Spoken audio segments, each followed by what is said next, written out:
Okay, I think we have a pause in the stream of folks who have joined. So good afternoon, everyone. I'm Ashton Mara. Again, I'm a teaching assistant professor in the Reed College of Media here at WVU. I'm also the digital managing editor of our professional news publication, 100 Days in Appalachia, which is based in the Media Innovation Center on our Evansdale campus. So welcome to Integrate Online, presented by the WVU Reed College of Media, which offers renowned online master's degree programs in marketing communications. Thank you for joining us. Today we're going to be discussing campaigning in the era of COVID, cancel culture, and TikTok. And joining us this afternoon, two really exciting guests. Megan Bond is a senior creative director at Reform Alliance, where she works as a brand strategist, a storyteller, and a creative problem solver, working at the intersection of art and activism. Also joining us is Ian Koski. He's a political consultant and principal of Quorum Creative with local, statewide, national, and international political communications experience, as well as award-winning expertise in digital engagement strategy. Really excited to have the both of you today. Two quick house cleaning items before we jump into our first question for Megan and Ian. Please be sure to keep your microphones muted during the session. We're actually going to use the chat feature to send questions in. So if you look at the very bottom of your Zoom screen, you'll see the third one over about in the middle of the screen is that chat box. I'm going to be monitoring those questions throughout the conversation, and then we're also going to save some time at the very end for Megan and Ian to take your questions. So please use that chat feature. I'll be monitoring it and throwing those questions in throughout the discussion. So Megan and Ian, thank you so much again for your time today. We're really excited to have you here. Thanks for having us. Here. So very first question, I think, Ian, let's start with you and start pretty basic, on, how a campaign works. If we can kind of set aside COVID, if that's even possible, and think through past election cycles, candidates typically have a social media presence, right? They have Facebook, they have an Instagram, they have a Twitter. We all follow them. They have social media directors who create strategies for their social media accounts. But, you say that even today, digital first is not the standard in politics. Can you explain that a little bit? Yeah, that's right. Too often, politics is really in kind of an ego-driven business, and nothing really feeds the ego like news coverage and TV ads with your face on it. But I should say that not all campaigns even have social media directors or social media strategies behind them, and very often when they do, they're very junior. They're young, just out of college, and they get shunted into the digital space because, hey, they know Facebook, they know Instagram. We're getting better, but that's digital staff almost very rarely have a seat at the table, at the real decision-making table. And that's, broadly speaking, campaigns are run by former field directors or people who are close to the candidate and haven't campaigned before. Everyone, it's like art, everyone thinks they're a communications expert. Very few are. Most communications directors are former press secretaries or people who worked as journalists. They're not necessarily digital strategists. And then on the bigger races, it's, there's usually a TV consultant or a direct mail consultant. They're among the first people engaged. They're older, they're more established, and they, more often than not, try to steer as much of the persuasion budget into their platforms where they make money off of it. There are institutional challenges that really have prevented digital from having a bigger seat at the table. But then there's the reality. Did you read a newspaper this morning? A print edition? Was it delivered to your home? Did you go out and pick it up? Did you read it? Did you read all the stories in it? Did you watch the TV news this morning? Do you watch, is the nightly news your destination TV watching after work? Probably not. The overwhelming majority of political direct mail that comes to your mailbox, almost all of it's thrown out straight away. And the ones that aren't are typically viewed for maybe a second. They're glanced at. They're not reading every word, they're seeing it. On TV, we DVR our shows and fast forward through commercials. More of us are cutting the cord and watching TV shows through apps. If you have kids like me, all you do is watch apps, and they're children's shows. The reality is there's no silver bullet to political communication anymore. And so it really comes down to, who are your voters? What media do they consume? How do I reach those people? Right? My mom spends more time on Facebook than I do. I spend more time on Instagram than my parents do, and then my nephews do. My nephews spend more time on Snapchat and TikTok. But it's not just about being on the platform. It's so much more about the message that you're trying to convey on that platform. The digital age of campaigning offers political organizations truly unparalleled opportunity to target and to actually measure the performance of those. Last year on a kind of medium city mayor's race, I cut something like 50 different video ads and targeted them at very narrow slivers of the universe, right? We can do that now. And campaigns that don't do that are really campaigning with one hand behind their back. And it's just, we need every tool in the toolbox to reach voters today. And kind of clinging to these antique notions of how to reach voters does you a real disservice about that. The punchline here, the media, the news media is not enough to reach voters. We just have to be more clever and more creative than that. Megan, I think that kind of leads perfectly into my first question for you. You know, we were doing the planning for this conversation today, and you said something that I really loved. The politics of political campaigning has not caught up with how we're consuming content. Can you dive into that a little bit for us? Yeah, absolutely. I think this is really building on what Ian just laid out as an important foundation for this conversation, which is, I think the reality is that everyone kind of knows that digital has become the center of our universes, especially in this moment. But the reality is that on many campaigns, people in leadership positions have sort of come up in an era where media was more or less a one size fits all approach, and that worked. And the landscape was your three big network newses, New York Times, Washington Post, and a kind of smattering of other very elite publications. And if you got coverage in one of those publications, you had done your job really well, and you probably reach a very significant part of the country. And today's audiences are highly fragmented. One size fits all does not work. Every one of us on this call right now has a media feed that is entirely curated to you and entirely bespoke to your interest, your taste, and not only your interest and taste, but like where and when you want to consume media. So Ian sort of mentioned the old days of like everyone watched the evening news together, and we all might have walked away with a different perspective, but we all probably more or less got the same content. And obviously that's not happening anymore. And so I think what that means is that if the folks that are really in positions of power in campaigns don't recognize that the world has moved on in such a radical fashion and hire and empower people who understand this new way, it's really going to mean that they're not kind of meeting the moment that we're in. The one size fits all doesn't work anymore. I don't think by any means Ian and I are the first people to say this, but I think unfortunately the reality is that a lot of campaigns are still really stuck in the past. And I think the campaigns that are doing really well are the ones sort of throwing out most of the old rule books and figuring out what they need to do now and writing brand new strategies to meet people where they are and give them content that engages with them how they want to be engaged with, and not how the candidate would like in an ideal world to communicate with everyone.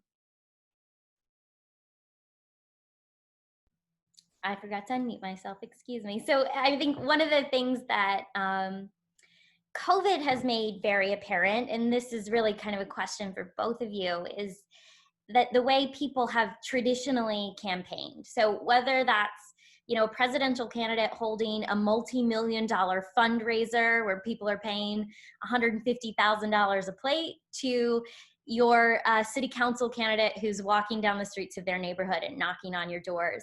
We just can't do those things anymore, right? And that's pushing everybody to kind of test new digital strategies. But there are so many options on digital. I mean, you guys have probably mentioned 10 of them, you know, since we've started this conversation.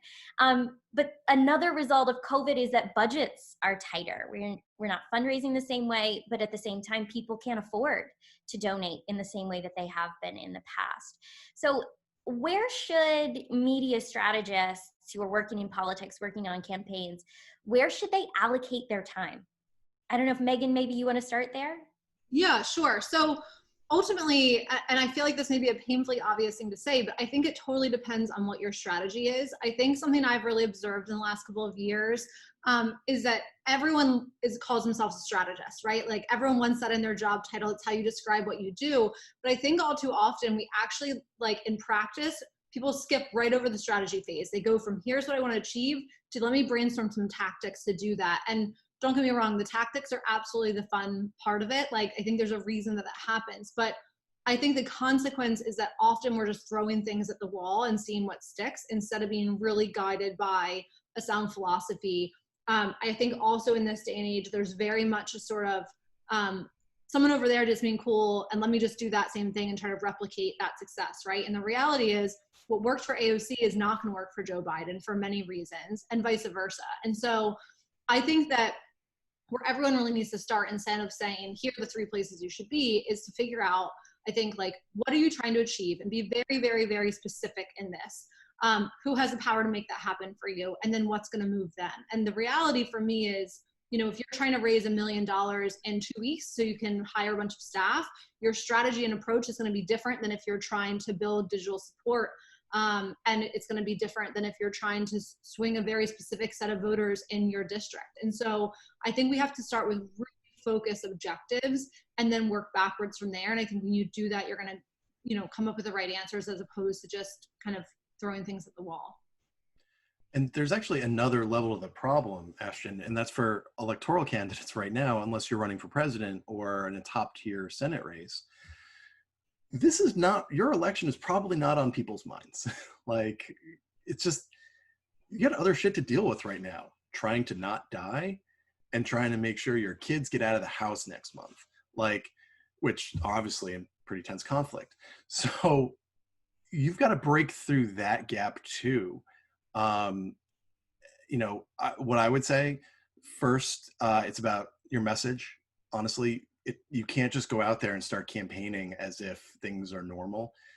Don't start your ads with, in these difficult times. Yeah, we get it. It's difficult. We can all move on from that. Like, but the reality is, as campaigners, it is now our job to say, hey, there's an election for mayor, for county executive, for state rep, and it matters, right? So there's message and urgency, how it is actually of value to your lives.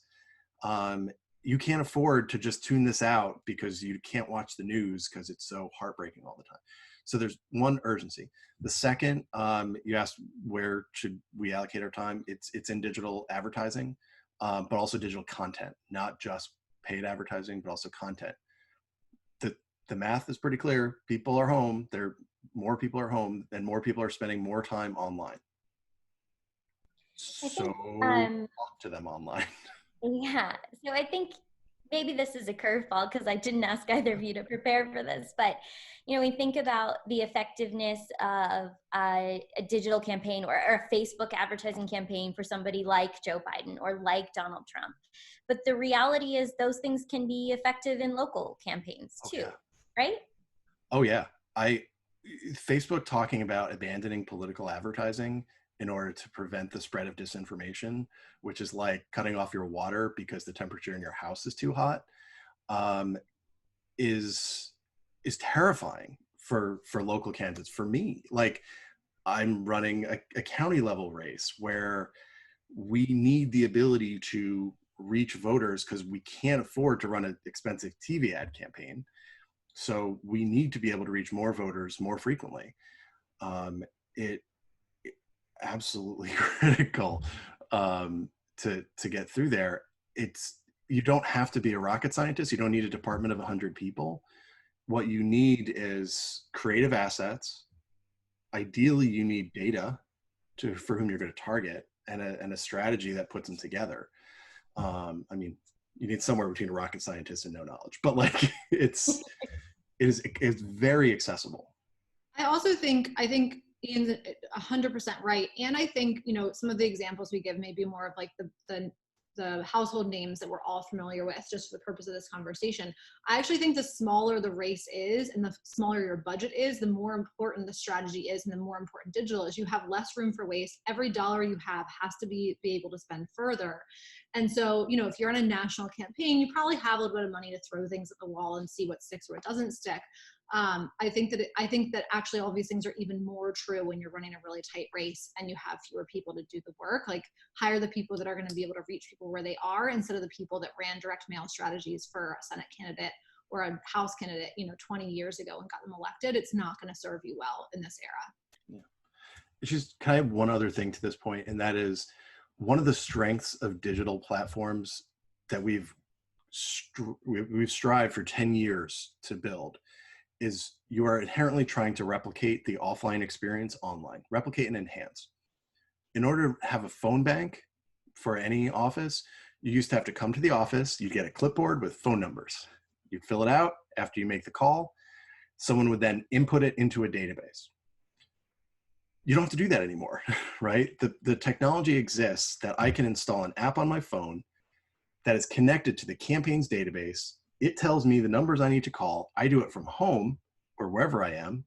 I press a button and the data goes straight into the database. That is an optimized version of an offline existing process.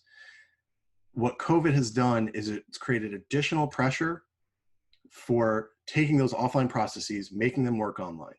That's what innovation is in digital campaigning now. The Biden campaign has an entire website, entire webpage, several pages, filled with digital signage, content, swag that you can print off at home, print off your own stickers, print off your own signs to put up in windows, right? I've been trying to make that fetch happen for years, but they've got the critical mass to actually make it work at that national level. But you damn well better believe that I'm making it available on smaller campaigns too, because people need options. They need to feel that they can engage without coming to a campaign headquarters and putting their health and safety at risk.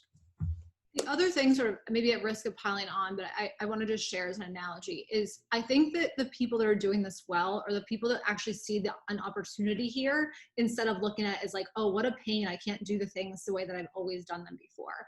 I think for decades, campaigns have invested a huge amount of resources into getting volunteers and then getting those volunteers to go knock on doors in the attempt to get inside of people's homes and get in their living rooms and meet them where they are. I think if you look at digital, it's like you now have the opportunity to not only get into someone's home, like you're literally gonna be in bed with them as they're laying in bed, scrolling their Twitter feeds or their Facebook feeds or their Instagram feeds. Like, you cannot, you know, campaigns in their wildest dreams would not have been able to achieve that. And so I think if that's how you look at the opportunity, you're really in this like intimate space for people. I think there's a lot to be gained, and I think perspective is important here as well. That's such a good point. And then think about the content you're putting out that people are consuming in that environment, right? The tone, the message. I don't want to lay in bed and be propagandized to. I want to lay in bed and be entertained.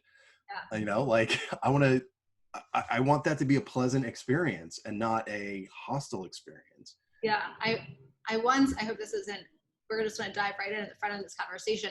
I once in a presentation to a board meeting kind of had to remind people that often people are checking their phones like in moments of what I call micro boredom. Like maybe they're on the toilet, maybe they're in a meeting that they don't really like and they're trying to be distracted. Like they don't want your sort of high and mighty messaging. They want to be entertained. They want a little bit of a distraction from their day. And I think the people that get that are the ones that are doing this work really well. I want to talk a little bit about the newer platforms where we kind of go for that entertainment. But really quickly, I just want to remind everyone about that chat feature at the bottom of your screen. Please drop in your questions in that chat feature for Megan and Ian. So Patrick says social platforms like Facebook, Snapchat, Twitter have changed the media dynamics. So I want to loop back around to kind of the title and that TikTok, that shiny kind of new thing that we're all trying to go after. You know, Snapchat and TikTok, they're entirely new ways of communicating, kind of if you forget that Vine happened several years ago. But they pop up, become popular really, really quickly. And when we are trying to run these really kind of robust political campaigns, you know, is it worth it to invest in a new space? Is it worth it for us to figure out how to get TikTok to work for our candidate, and try to create messaging that specifically works on that platform? I feel like those, Snapchat has kind of proven itself, but 5 years ago, we weren't sure if it was going to stick around. TikTok has become really popular right now, but is it going to make it? Like, is it going to be the next Facebook? Is it worth our time? Ian, do you want to go, or you want me to take a first swing? Sure. First, I'll say no one wants to see Joe Biden doing the bottle cap challenge. All right, start there. So when I taught at GW, I did this for 3 years, and it was a digital strategy class, and content marketing was always part of it. Social was always part of it. It used to be, I would go through all the different digital platforms, social platforms, with advice on how to make them work for you. In the first year on Snapchat, when I got to Snapchat, it would be like, no, save that for your sexy time. It's not a good place for political campaigning. The second year, I'm like, this is 2015. Okay, maybe it's obviously got some staying power. It's got some audience. Maybe it's worth trying to see if people can use it for politics. But it was very like, that's as far as I was willing to go. And then in the third year in 2016, when Hillary Clinton used it fairly effectively to engage and mobilize young voters, I'm like, okay, I guess it works for her. But really what it comes back to is you don't create a social media platform that you can't maintain, right? That's why Tumblr kind of died, because Tumblr was so redundant with every other platform. You didn't have staff to create content just for Tumblr. If you're running for president, maybe if you're in a top tier Senate race and you have a really creative staff, if you have Megan on staff, you can have a TikTok. But for everyone else, I would say focus on better uses of your time where there are more voters, proven voters, and don't be distracted by the shiny object.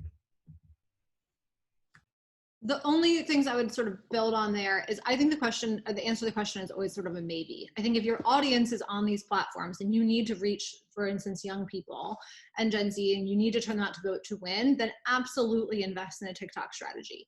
If your audience isn't there, then like that's probably not as much of a priority. I think the other question you have to ask yourself, and Ian sort of alluded to this, is what do you have to give up to do this well? I think it's only worth doing if you're really going to like put resources into it and not just look at it as checking a box. And in some campaigns, everything is unfortunately a zero-sum game. It's not like when one of these new platforms pop up, one of them goes away and you can just reallocate staff. The approach you have to take for Facebook is wildly different than TikTok. And so I think, you have to make tough choices sometimes on where you should be or not be. I think a lot of it has to be driven on where your audience is and what you can gain from being there. Yeah, I think Ian just dropped into the chat, but we have a question about privacy and security issues with TikTok. But I think there's also a question right before that from Mark about misinformation that happens on social media. I mean, I think that is a huge part of the Facebook discussion right now. Do you have, I guess, maybe tips or strategies for avoiding those privacy and security issues for your own campaign? And then also avoiding that kind of hole of thinking of people kind of spiraling down into this misinformation, disinformation kind of place. I don't have a silver bullet for any of these. The TikTok thing is obviously tricky. I think that, at the end of the day, what we all need is for the tech world to take a lot of this more seriously. I think campaigns can take data privacy and your data really, really seriously. I think a lot of this is unfortunately lives in Silicon Valley, and we need people to take more of a proactive leadership role there and start to think through the sort of nefarious ways people are going to be using these platforms, and not only the ways they can be used for good. I think more sort of helpful thoughts, hopefully, in the misinformation piece. I think the first thing is to take it seriously. I think a reality is that lots of folks who work on campaigns are more elite. It's very easy to be in your bubble, assume that everyone thinks the same way as you, and the only person that's going to believe some conspiracy theory when on Facebook is your crazy uncle who's probably not voting for a candidate anyway. And so I think that there is, especially in the left, a sort of, there has been a tendency to like write this off a little bit and be very slow to react to it. I think taking it really seriously first and foremost and understanding what misinformation is out there is honestly like if everyone started doing that, we'd be in a much better place. I think too often no one takes it seriously until, you know, it's gotten halfway around the world, and then it's very, very hard to counteract. So that would be my first step. But Ian, I don't know if you want to build on that. Yeah, I'll just skip to the disinformation and misinformation. The truth, the reality is most of the misinformation that gets out there is shared organically under the guise of legitimate content or badly designed memes. It's not done through paid advertising. I do believe tech platforms have a responsibility, but at the end of the day, what do you do to fight back? In 2008, John Kerry, fresh off having his ass handed to him in the 2024 election, remember Swift voting, Swift vote Veterans for Truth?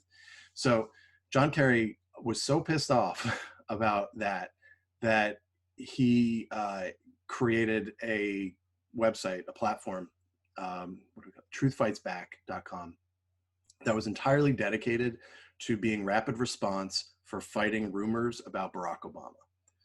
Like, he was trying to help Obama avoid the same type of crap that happened to him. That was one of my projects, and I loved it. But it was a little before its time, because social media didn't have the same type of natural intersection with our lives in 2008. Hillary Clinton in 2016, she just did it straight up. She's like, I'm going to build a whole part of my website just dedicated to rejecting the rumors and smears against me. I still sit today on calls where other consultants and kind of veteran communicators are like, no, we can't repeat the smears that was said against us. If we tell people that's what people are saying, then we're giving it more attention. The answer to that is, for the love of God, what do you want to do? Just sit by and let these things go undealt with? If you do not empower your supporters with the truth, how on earth do you expect the truth to get out there? We did that in our mayor's race last year. Like, this wasn't about coordinated online smears, but we knew rumors were out there. Like, we knew what was being said, so we just confronted it straight up. We would deal with it on our Facebook page. When we knew a smear was going to come, we would just post, hey, we heard that someone next week is going to be trashing my resume. Here's my resume for you. Like, you just confront that stuff. But most importantly, empower your defenders to defend you. Like, I am all about myth busting and having that available, and then asking people to help, because otherwise you're just not even fighting, you're just letting it happen. Yeah, I think that that's actually a really key like piece of advice, which is, I think so often if you are part of the establishment or an establishment figure, that in and of itself is like a source of distrust for people. And I think that there's actually very valid reasons why that is, even though I find the disinformation campaigns like incredibly scary and harmful. I think that in many cases, someone that's a genuine, authentic supporter of your campaign is probably actually going to be a more efficient combater of misinformation than the campaign issuing a statement on it. So I think bringing people in and like into the fold and asking them to help combat this, you know, a comment from some other random person, I think is often going to be taken more seriously actually than the campaign itself or the candidate kind of coming down and pushing back on it. So I think that's something else to think about. I'll add a little micro tip to this. If you do decide to do a myth busting section of a website, try to have each myth and its response on its own page, or at least at its own available link, so that people can link directly to that fact check, rather than here's a full page of all the shit people are saying about me and here are all my responses. The specificity is it's better for the spreading and the traction. And so let's jump a little bit to kind of the extreme of when something bad is said about you on social media, sometimes deservedly, and talk a little bit about cancel culture, this new phenomenon in the age of social media where we're boycotting individuals or associated brands who have done wrong in some way. And I don't think any of us are going to argue that some people deserve it, right? Like there are some instances, very clear instances, where it is deserved and it is right. But the fact that it's becoming more common, I mean, I think there was like an instance last week where we canceled Goya as a brand, right? They're just done. So it seems to just be happening more and more and more. So how does cancel culture in general impact political messaging in social and digital spaces? What are we seeing as an impact? Megan, do you want to start there? Yeah, sure. I think we're seeing a lot of impacts on it. I think one is like everyone's a little bit scared before they write everything, or if you're good at your job right now, you're probably thinking twice or three times or asking 2 or 3 people to look at something before you put it out. And I think there's a piece of this that is learning, right? I think in many ways that cancel culture is the pendulum swinging back in the other direction. And there's a piece of this that is course correcting and saying, we have let some terrible people do some terrible things and gone unchecked for way too long. And so I think there's a piece of this that's absolutely healthy and helpful. I think like in many instances, the pendulum swings pretty far the other side before we figure out how to kind of balance things out in the middle. I think one thing that campaigns and candidates can do is actually to lead by example here. I think if you're someone jumping on the cancel culture bandwagon when someone you don't like or you don't support does something wrong, like at some point that train's going to come for you too. And so I think if you foster community and an expectation about accountability and progress instead of perfection, I think that it tends to be that people give you a little bit more grace and room to sort of learn and recognize when you get something wrong. I also think that, candidates or people who own their mistakes and are quick to raise their hand and say, hey, we messed up here and we take responsibility for that, I think you have a much less chance of getting canceled than the people that sort of dig their heels in and get really defensive. I think that's often where we see the cancellation coming in. And then the last thing I would say here is, people are certainly entitled to vote with their pocketbooks and not only the ballot. And I think that it's actually a healthy part of our democracy that people say, listen, this company and organization does not share my values and I'm not going to choose to support them. I think there's absolutely nothing wrong with that. And it can actually really help the private sector, push the private sector into doing things that they might not otherwise do. I think for political campaigns, I would just probably be hesitant. I think everyone looks at a couple people that do social very, very well and can jump on these bandwagons. AOC had some very choice Goya tweets that went viral very quickly. It is very, very hard to do that well. And most politicians are going to mess that up instead of getting it right. So I would advise the vast majority of people to actually take that quite slow and just try to not jump into the hive mind mentality. Yeah, Ian, do you want to add? Yeah, I mean, obviously the straight up answer is be a little bit safer. The harder answer, and don't do bad shit. Don't do bad shit. But here's the thing I'll separate. Don't do stupid shit. For example, you may not realize this, but I'm married to a Big 12 school. Go Jayhawks. Right? Yay, we love the Jayhawks. Go Kansas. That's a pretty stupid thing to say with this crowd, right? Pretty stupid. 56% of Americans disapprove of President Trump. If you're leading a major brand and you're trying to sell shit, perhaps don't go to the White House, Mizzou. Don't go to the White House and stand with President Trump. That, agree with Trump, disagree with Trump, I don't care. That's just stupid. That's not smart. So that's my 2 pieces of advice on cancel culture. Don't do stupid, don't be stupid, I'm sorry. Don't do bad shit. Don't do stupid shit. Do we risk, though, Megan, in kind of this time of cancel culture and not wanting to do something stupid or say something stupid? Do we risk the watering down, though, of our messages, of our stances? Absolutely. I think that most people are probably lying to themselves if they are saying that nothing has changed for them because of this. I think there's consequences. I feel hopeful and optimistic that things will kind of balance itself out. I also think at some point, like if you're a blue check mark, like you're going to get canceled and everyone's going to get canceled at some point, and then maybe like the playing field evens a little bit. I think that, you know, I think part of this is also about knowing your audience. As we talked about before, like your audience is not everyone.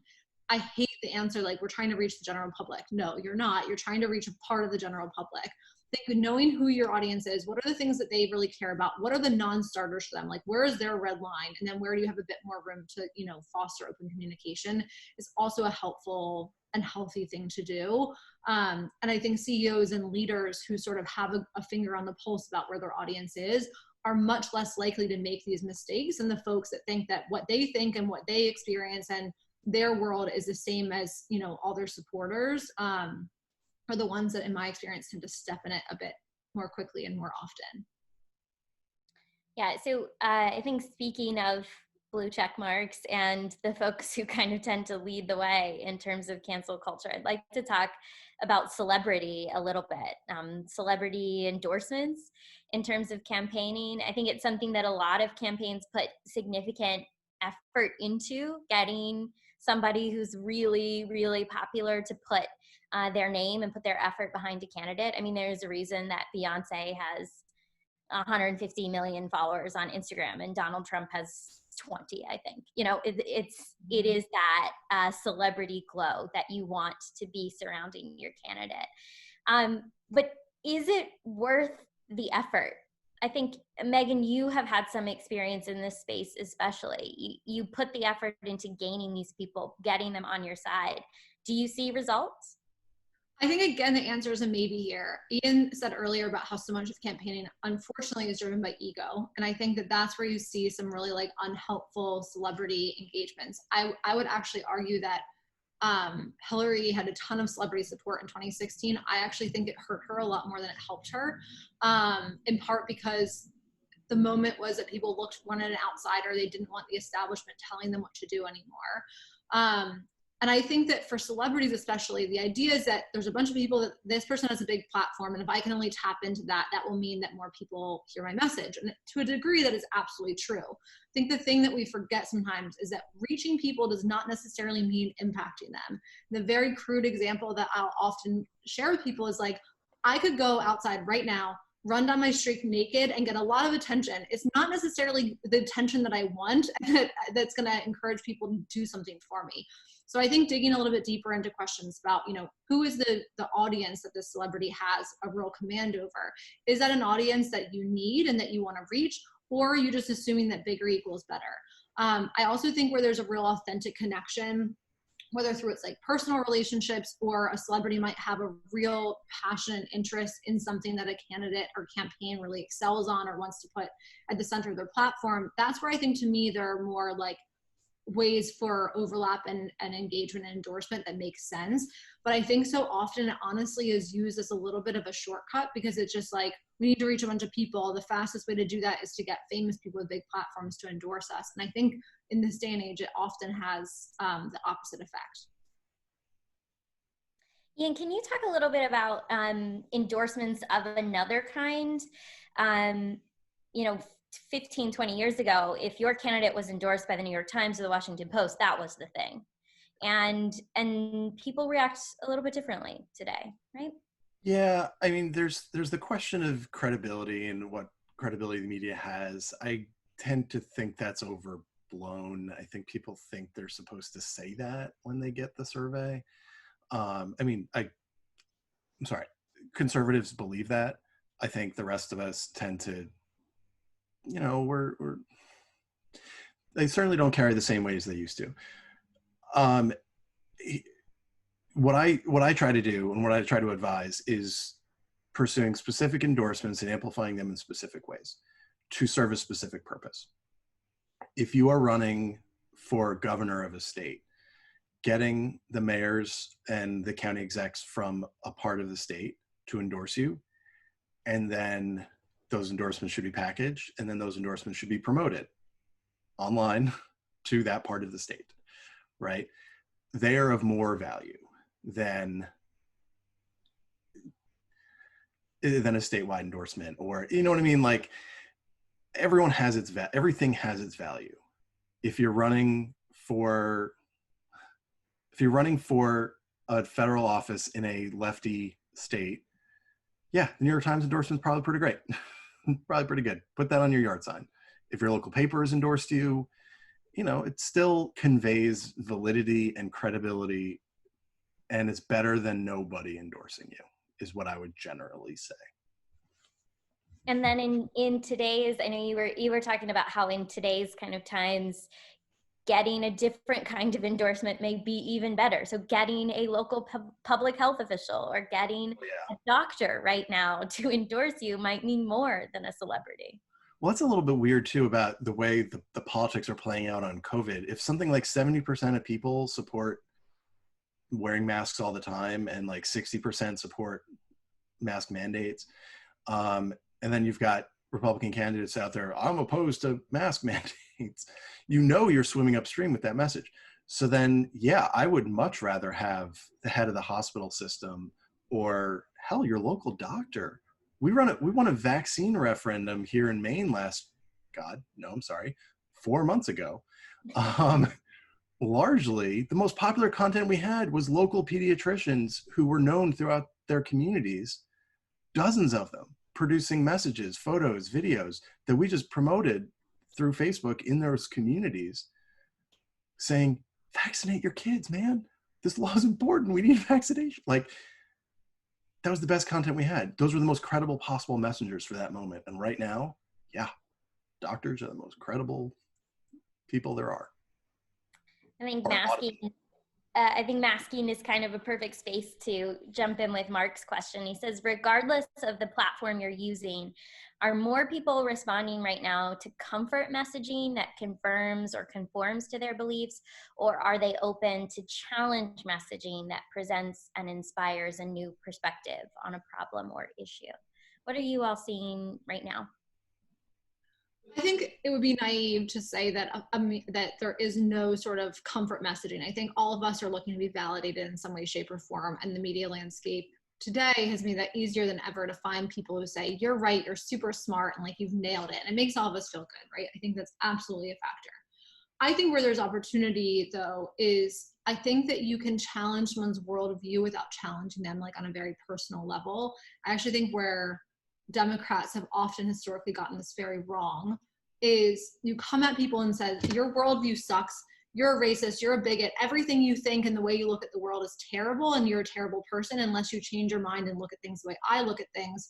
Then that's how you get the pass into being a good person. This is obviously not working. I don't know why we continue to like beat our heads against the wall.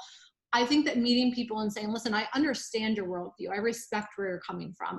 I see it and I understand it. I don't necessarily agree with it. And I don't feel that way. And I've come from a different perspective. Let me share with you what I observe. I think is a much more effective way to kind of meet people who may not already be where you want them to be, but is still sort of meeting them where they are without conceding in sort of your principles and your ground game. I also think that there is, and this kind of leans back into cancel culture. I think that there's going to be voters or sort of constituents that may agree with you on some things, and you're probably just never going to get on the same page with them on others. And I think that it's okay to acknowledge that that's all right. Like, we can find places that we agree and find ways to work together on those areas. And there's going to be other areas where we disagree, and that's healthy and that's normal. And I think actually almost normalizing that is something that we should do more of. I think people across the political spectrum have a very knee-jerk reaction to being like put in a box. And if you vote with this party or you like this candidate, that means you like every single thing that they do or say. And that's just absolutely untrue 99% of the time. And I think it'd be better for our democracy and our politics if we started kind of normalizing that and making that more acceptable. See, this is more proof that Megan is smarter and a better person than I am. Because I answer the question, yeah, comfort messaging. The entire Republican Party message has been comfort messaging. It's been about validating your feelings as a person, your instincts as a person. Going back to a time when things felt more comfortable. That's what it is. That's what the message is. The Trump campaign is only campaigning to its base. It only advertises to people it deems within its base to try to boost turnout within its base. They're not running to try to appeal to independents. They're not trying to bring moderates over. They're not trying to appeal to anyone left of center. Not at all. Not just out of the White House, but out of the campaign. Like, yeah, people, I mean, Joe Biden is the nominee, not because he inspires anybody, but because people want to feel, they don't want to be stressed about the White House anymore. They want a sure win. They want a safe bet who's not gonna, anyway, like, yeah, I think we have all boxed ourselves in, whether we respect it or not, or bubbled ourselves in. There are opportunities, but I often, electorally, we are trying to motivate people more than we are trying to persuade them, because people aren't very persuadable anymore. I want to make sure we get to kind of these two questions before we run out of time. So for both of you, and whoever wants to go first is fine. You know, as you've watched campaigns adapt lately, you've watched them try to find new strategies. You know, we've talked about tons of those strategies so far today. I'm curious, you know, whether it's presidential primaries or a mayoral candidate or whoever, who is doing it right now? Who is getting campaigning in this time right? So my go-to is, I think that Liz Smith, who was the communications director for Pete Buttigieg, ran probably the most sophisticated and contemporary communications strategy I've seen anyone run since Barack Obama in 2008. And I think there's a lot that everyone can learn from that approach. I think she took this sort of, you know, totally unknown middle American mayor with a hard to pronounce last name and really elevated him to the national stage in a very serious way. I think that she did that by putting him in front of every single person that would talk to him, from like a local book blogger to the New York Times, and making the time and having him sit down with as many people as possible. It seems really obvious in hindsight, which I think is the mark of most good ideas. Once someone does it, you're like, oh yeah, of course, everyone should be doing it that way. But not a lot of campaigns operate that way. And it's sort of like, oh, if you're not this mainstream, well-known person, we're not going to make the time for you. I think Ian talked a lot earlier about digital content, and I think that they did that really well with their campaign. One of the things I remember vividly was they had put out this quiz early in the campaign. They have 2 dogs. Everyone on the internet loves animals, regardless of whether you're into politics. And it was like, which Buttigieg dog are you? And it was such this like very fun way to engage people. And I feel like, you know, I remember in the John Kerry, George Bush campaign, the question was like, which is the candidate you want to sit down and have a beer with? And I think the modern version of that question is, which candidate is putting out digital content that like makes you laugh or smile? And the ones that are doing that well are probably going to earn your support, or at least your respect and admiration at a minimum. So I think what she did and what Pete did by hiring her and empowering her in that campaign, it is going to be looked at for a long time as a model of how to do this well. Ian, who's getting it right? I have a couple of answers. Alexandria Ocasio-Cortez is the quintessential example of a digital native elected using digital platforms masterfully to not only engage her constituents, but supporters around the country. You know, it started with her making macaroni and cheese in her little apartment in the Bronx. And well, it didn't start there, but like that, you know, that was kind of the moment. But she would just talk into her Instagram live, or Instagram stories and live every day in the beginning. It was extremely accessible. And it continues just to be what people under 40 kind of expect out of elected officials. Joe Biden's campaign was heckled to no end in op-ed after op-ed and online for its basement studio strategy. Got to get out of the basement. Seriously, search "get out of the basement" on Google and you'll find op-eds from many credible people, including one mentioned earlier, saying how bad this strategy was. Guess what? It wasn't bad. It worked. Now, am I saying that's the strategy every candidate should employ? No, of course not. But they read their landscape. They read their polling and they said, we need to get out of the way, not make this, not force ourselves into things. And when Joe Biden forces himself into things like interviews with Charlemagne the God, he makes mistakes that tend to undermine the quality of his campaign. Worked for him. The Trump campaign's digital ad program, their testing strategy is through the roof. Their panicky messaging, their stupid surveys and quizzes, like, it works for them. It's not winning votes, but it is motivating his universe of people. And they're testing, the sheer number of variations of ads they're testing is second to none, light years ahead. And their ability to take something that's said on a Tuesday and turn it into a t-shirt and start selling it en masse by Wednesday is incredible. It's incredible. And I think really different than what's happened in the past. I think that's right. So, at the same time, I don't know, I feel like maybe we should be nice, but it's politics, so we don't necessarily have to be nice. So who's getting it wrong? Who's falling behind or just not doing it right now? Depends on what your meaning of right is. I'll throw one out, and I sent this to Ian last week, I think. So someone who I'm personally invested in seeing win, but their campaign like hurts my heart, is Jamie Harrison, who's running against Lindsey Graham in South Carolina. And he writes the literal worst campaign emails I have seen in maybe the last 5 years. Everything is about getting Lindsey Graham out. This is going terribly. Oh my God, I'm out of money. This is so urgent. I need you. It literally is like the version of having like a really that clingy friend that you're trying to kind of like get out of your life, and like they're still like calling you and trying to make plans. I think that we're seeing a couple of folks now who are more or less just running to run against someone, but you have no idea what they are actually for. They're not selling you on their vision of the future.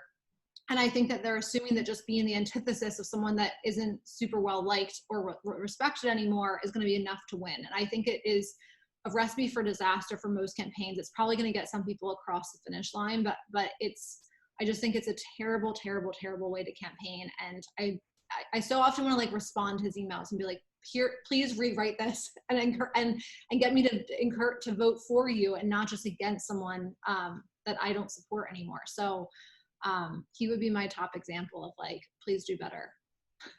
The wrinkle to this strategy. Sorry, you got to make my Hamilton reference. Yeah, Megan, it's the thing is, it's working.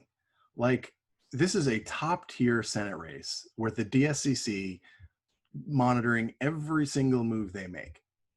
It is alienating to me and to you. It's why I don't stay on any email lists if I make a donation.